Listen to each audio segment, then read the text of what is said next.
BIP of Bizarre Interest Productions, and I have no idea if I'm gonna have this video scripted or unscripted because holy crap, I went to bed trying to finish editing this weekend videos when all of a sudden I wake up to see PSYREN is getting an anime adaptation. Never end your life. Keep moving forward. This is amazing. Like, I'm sorry, I need to explain this to you all. This has been over like 15 years in the making, and I will defy time itself until I get this up because you all need to recognize how big of a deal this is. No, I'm kidding. Type PSYREN is great in the comments. We're getting towards straight in.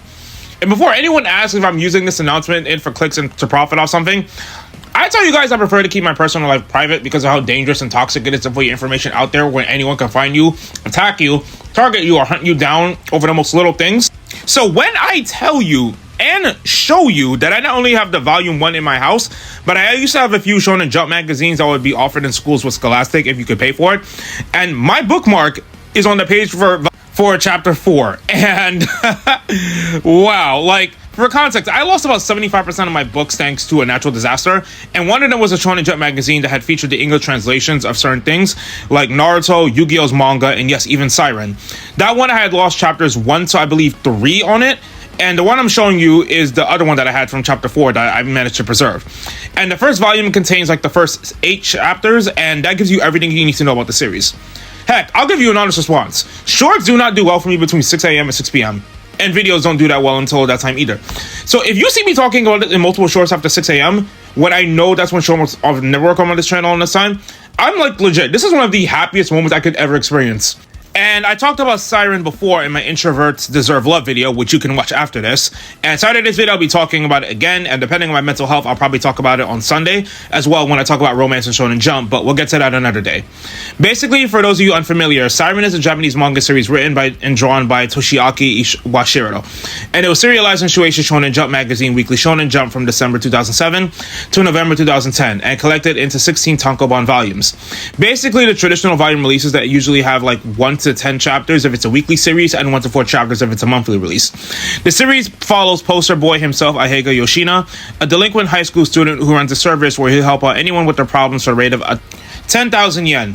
One day he answers a payphone by itself, finding the red calling card with the word PSYREN on it, and after answering a payphone, it was made 2007 for my Gen Alpha audience members. The next day, he finds out his classmate, Amamiya Sakurako, or Sakurako Amamiya, the Ice Queen, who mentioned PSYREN, but was also a childhood friend that helped him out when his mom died, had her wallet stolen by his soon-to-be former crush, with a PSYREN calling card as well, and despite him brushing it off when he returns it, she begs him to save her before disappearing. Learning that the people who sent the card is a mysterious person known as Nemesis Q, who's been responsible for people who happen to get the red card going missing, he uses the calling card inside the payphone and is able to talk to Nemesis Q, who happens to know a damn lot about his life in a questionnaire. He then gets targeted by 2 people pretending to be police officers the next day who are able to track him down, but he's able to outwit them with when the ringing starts to call, and before the fake cops can go attack him, he's sent straight to PSYREN, the other world. There he reunites with Sakurako, an old friend of his named Hiroru Asaga, and tries to help them get back to their world with the 3 of them trying to figure out how to survive in a landscape with wonders of monstrous creatures that are able to take down the other teenagers and adults there like flies, with them needing to find the nearest payphone to return home. And those first 8 chapters kind of give you the rundown of what's going to happen. The dangers of the creatures that can easily murder most of them forces these guys to have to work together. And especially with Sakurako being the only one that knows the truth, the effort you get to see them watching them try to survive for the next volume to give us more insight and then them developing the power and abilities to fight back the next time they go offers a lot of questions and mysteries about whether or not they'll be able to find the mysteries behind PSYREN and save their present from becoming just like that world. Yeah, that's basically just a quick rundown. And I'm not going to go into the whole detail about all 146 or 161 chapters. But yeah, there's a bunch of adventures, reoccurring side characters and antagonists. And I say the story is simple to follow, but the mysteries and answers are explained well. So it's not going to be too hard of a read or a watch. But yeah, I had heard it was doing fairly well, but it wasn't doing gangbusters. And I had heard rumors that the manga's ending was a little bit rushed. Personally, I didn't feel it that way all that much, but I still enjoyed it pretty much. And thank you for the people who translated it online. Though I do think you should support the official release like I did for the first volume, and the 16 volumes were released between 2011 and 2014 in English by Viz Media. So if you want to check out the series, you can find it online. Again, my only problem was that there was a certain scene where 2 characters definitely should have kissed but didn't, and I'll talk about that in a future video. And turns out there was actually a few light novels that were released that someone actually translated online. So I'm going to see if I can find those and remind me to put them in the description. And if I forget, remind me again. But I am so happy. Like they even have an animation studio and director confirmed. some of whom I'm familiar with, and some of whom, if you've been on the channel long enough, you're familiar with. The director is Katsumi Ono, who, if you watch Yu-Gi-Oh! 5Ds and Yu-Gi-Oh! Arc 5, you know that he's been a director on both of those, and while I know that in the general consensus, one of those seen as a good thing, and one of those hasn't seen like a good thing, his track record does speak for himself. Speaking of Yu-Gi-Oh! Alumni, the composition is everyone's favorite Yu-Gi-Oh! Writer, Shin Yoshida, who worked on Yu-Gi-Oh! Duel Monsters, especially being the one who tried to, have the fillers have some sort of direction, while also being the one who had to give GX some sort of direction until he became the head composer for Season 4. He worked on Yu-Gi-Oh! 5Ds, especially starting from the Darksiders arc, and wrote all of Zexal and Vrains. And yes, I know some people are worried because under his anime, his direction tends to have some weak points in regards to character balance, focus, as well as women and their poor treatment. But he does know how to set up a script, and since he's taking it from a mangaka, you don't have to worry about Sakurako's treatment. She's probably going to be the same as she was in the manga.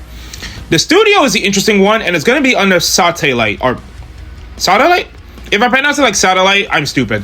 They worked on the first 175 episodes with A1 Pictures as a co-production for Fairy Tail, and they handled the adaptation for Red Ranger Becomes an Adventure in Another World.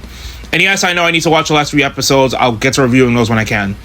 But outside of a few things they had changed, they put a lot of work into making Red Ranger as best translated to the series, while also respecting the tokusatsu roots that inspired it. And their animation while working with A1 Predictions for Fairy Tail was surprisingly fluent in many areas, so I'm expecting good things from both an animation and storytelling perspective. As for the voice actors, Rikuya Yasuda, I'm familiar with because he voiced Fubuki in Beyblade Burst Choz Z, and while I'm not some expert on Japanese voice acting skills, I trust he can do a good job with Higa's performance. As for Mayuko Kazama, who's playing Sakurako, I'm not familiar with the series she's worked on, even though, like, the ones that I know in some degree she has done, she's mostly been either supporting characters or background roles. But Sakurako is a character that can go from cold to completely intense, so I just hope she's able to have that balance. Though considering she got hired, clearly she has the talent that they saw in her, so let's hope that both of them give us a good performance, and there's no reason for me to assume anything negative. And this isn't just me talking about how great the series is. It was ranked 10th on Anime Japan's Most Wanted Anime Adaptation poll in 2004. I'm not joking there either. If you want to know how big this is, Kagurabachi by Tonozono Ken was in 8th place. And keep in mind, Kagurabachi was sort of in this mixed hybrid of people enjoying it and people mockingly enjoying it, despite it being new talent. And Kindergarten Wars first released in 2002, while Kagurabachi was released in 2003. PSYREN ran between 2007 and 2010. And despite a 15-year gap, it got 10th place under 2 more recent series, which is absolutely insane. And recently, those 2 series got adaptations confirmed, and PSYREN is now joining them. Plus, the manga to be adapted as an anime ranking was a project where people vote for the manga that they want adapted into an anime from among the manga selected by the public. In 2004, this was the 7th time the ranking has been held, and 50 works were nominated. The top 10 was selected from a total of 103,473 votes from the public, and PSYREN got 10th place out of 50. That's volumes to how much people in Japan actually appreciated the series. And you may not think that this might be a big deal because some fan polls end up being rigged, but one of the more interesting aspects about the anime is that at least some of the bigger ones that involve a lot of animation usually take about a month or 3 in order to have, like, 1 episode. And as of when I'm recording this and writing and typing this, I haven't figured out if it's going to be like a 12 episode or a 24 episode season, because I doubt they're going to make this a weekly show. But if they have it as an announcement, it's clearly been in pre-production for some time.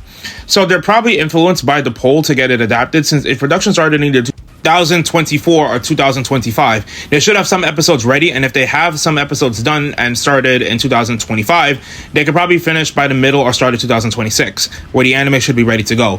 And that just makes me so happy as a PSYREN fan. Even Collider's Lucas Klobrut's Don's Dyke plays PSYREN at the top of his 10 most underrated manga list. And yes, Collider's, CBR, and those sites aren't always the best or consistent, but here's what they had to say. As one of the few manga on this list without anime adaptation or made by a popular author, PSYREN is generally the most underrated manga of all time. When Heiga finds a mysterious card and his friends disappear, he calls the number only to be transported in a world with terrifying monsters. Now he and Sakurako must play this high-stakes game survival if they want to escape. PSYREN was cancelled too soon and unable to fully grow into the masterpiece it was shaping up to be.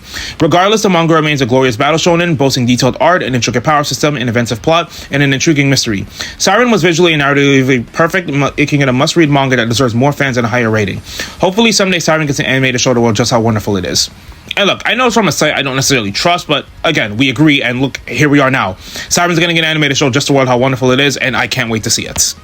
But for those of you who have never experienced Siren, are you excited to give the series a chance? And those of you like me who have been waiting for this for years now, tell me how excited you are, because I was jumping around like a sociopath running around my house the moment I heard that's what's happening.